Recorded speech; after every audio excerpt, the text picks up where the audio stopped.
আজি আমাৰ লগত উপস্থিত আছে মৰিগাঁওবাৰী 8 নং ৱাৰ্ডৰ সদস্য।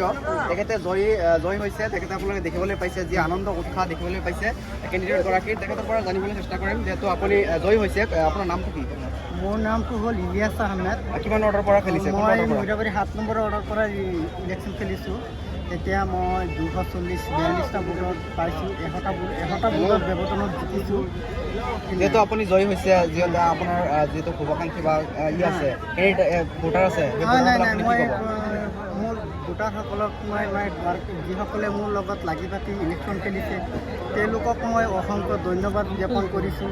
কিন্তু তেওঁলোকৰ আহাৰ উপকাৰত মই ছাপোৰ্টত মই জিকি আহিছোঁ।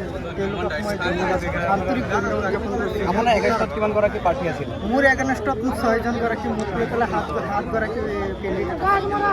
7গৰাকী প্ৰাৰ্থীৰ পিছত এগৰাকী প্ৰাৰ্থীয়ে জয়ী হৈছে, কিবা ক'বনে?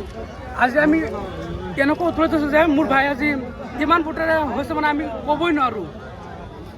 আৰু আমাৰ ৱাৰ্ডত যে মানে চবেই ছাপোৰ্ট কৰিছে। 7গৰাকী প্ৰাৰ্থীৰ ভিতৰত এগৰাকী প্ৰাৰ্থীক যিহেতু ৰাইজে ছাপোৰ্ট কৰিছে, কিবা এটা বিশেষত্ব আছেনে? আছে।